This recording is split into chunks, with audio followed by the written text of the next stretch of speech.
Friends, এই যে একটা ড্রাগন গাছের শাখা দেখুন, দুটো দুদিকে ছড়িয়ে রয়েছে।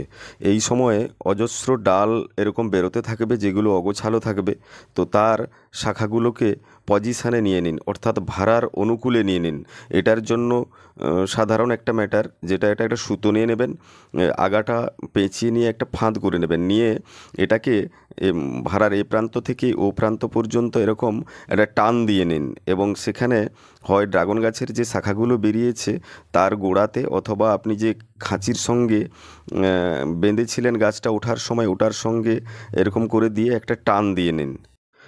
একবারে পুরোটা করবেন না, তাহলে ভেঙে যাবে। আর ওই জন্য আমি কি করেছিলাম দেখুন, এটা 3 দিন আগে টান দিয়ে নিয়েছিলাম, তখন মোটেই আসতে চাইছিল না, মোটা একটা আস্ত ডাল। তো তারপরে দেখলাম যে ডালটা অনুকূলে আসার পরিস্থিতি তৈরি হয়েছে, তখন আমি এই সুতোটা খুলে নিচ্ছি ওখান থেকে। এবার দিয়ে ওখানে যে আমার আগের থেকে বাঁশের খাঁচার সঙ্গে গাছ বাঁধা ছিল, সেখানে এইভাবে একটা পজিশান করে দিলাম। এবার তাতে অনায়াসে গাছটা সুন্দর পজিশান পেলো দেখুন, এবং শাখাটাও ভাঙলো না। এইভাবে দেখুন আমার বাগানের সবগুলো গাছের অগোছালো ডালের আমি একটা করে টান দিয়ে নিয়েছি।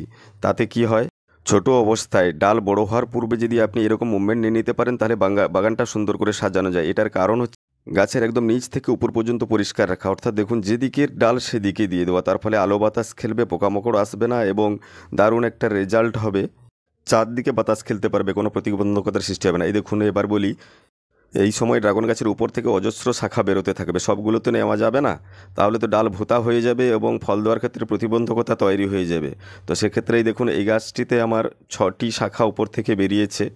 তো এবারে প্রথমত দেখব যে এটা দেখুন, এই সাইডটাতে আমার সানলাইট পাচ্ছে না, তো আমি এটা আগে প্রথম কেটে বাদ দিলাম। তারপর পাশাপাশি শাখা, অর্থাৎ যদি দুটো শাখা পাশাপাশি রাখেন, তখন কিন্তু ডাল সরু হয়ে যাওয়ার সম্ভাবনা থাকে, খাদ্য গ্রহণ প্রক্রিয়া সচল থাকে না। দেখুন আমি ঠিক পাশাপাশি দুটো আছে, এটা কেটে নিলাম। নিয়ে দেখুন একটা শাখাতে হার্ডলি 3টা শাখা, মা গাছে 3টে শাখা রাখা যেতে পারে। আবার একটা দেখুন, এটা কেটে নিলাম, আমি 3টে বাদ দিয়ে দিলাম, 3টা রাখলাম। দুটো হলেও আরও বেটার হয়, যেরকম পজিশান পাবেন সেরকম ওপরে সবগুলো শাখা কখনোই রাখা যাবে না। এইভাবে টোটাল যতগুলো বেরোতে থাকবে, তা সেইভাবে একটু বুদ্ধি করে প্রুনিংটা করে নিতে হবে। নিতান্ত অড পজিশান ছাড়া কোনো কোনো ক্ষেত্রে আবার পাশাপাশি দুটো রাখতেই পড়ে, সেটাও আমি দেখাবো। তো তার আগে দেখুন এটা, এবারে দেখুন এটা এখানে 4টা বেরিয়েছে, এই কচি কচি শাখা 1 2 3 4।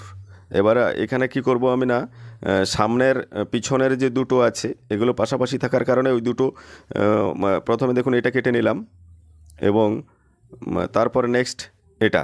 এবারে কেন বলুন তো, যাতে শাখাগুলো আমার পরিপুষ্টভাবে নামতে পারে। এক গাদা শাখা একসঙ্গে কখনোই নামাবেন না, তাতে কিন্তু ডাল পরিপুষ্ট হবে না এবং ফলের ক্ষেত্রে ব্যাঘাত সৃষ্টি হবে।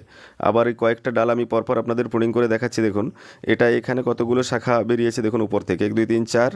দেখুন এই এটা যেহেতু ভাড়ার ঝুলন্ত পোর্শানে রয়েছে, তাহলে এটা নেবো না। আর পরপর 3টা ছিল, মাঝেরটা কেটে দিলাম।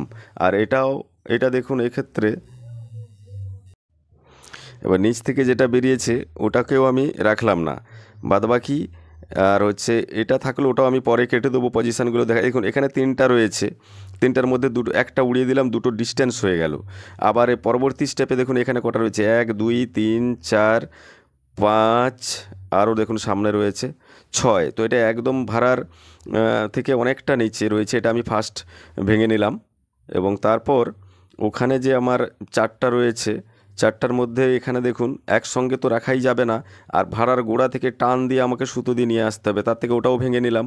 আর এই 3টে থাকলো, 3টের মধ্যে মাঝেরটা ভেঙে দিলাম, তাহলে আমার থাকলো দুটো। তো দুটো করে একসঙ্গে নামালেই তো ব্যাস, আর বেশি কি প্রয়োজন আছে। পরে পরে যদি নামাতে চান, তাহলে নেক্সট স্টেপে আপনাদের এই স্টেপ নিতে হবে। দেখুন এখানে এবার বলি, 4টে শাখা রয়েছে আমার, 4টে, 1 2 3 4 5টা রয়েছে। তো আমার এটা একদম নিচ পোর্শন থেকে আমার এটা রয়েছে। পজিশানে যখন পেয়ে যাচ্ছি, একটু বড় হলেও আমি কিন্তু এটা ফার্স্ট কেটে নিলাম। আর এখানে দেখুন বাদ বাকি থাকলো 4টের মধ্যে সামনেরটা আমার ঝুলন্ত পোর্শন হয়ে যাবে, ওটা আমি ভেঙে নিলাম। বাদ বাকি এই দুটো একই সঙ্গে কাছাকাছি রাখতে বাধ্য হয়েছি, কারণ ভাড়াতে ঠেক দিয়ে দুটো সুন্দরভাবে নামার পজিশান পেয়ে যাবে। তাই টোটাল থাকলো দেখুন 1 2 3টা।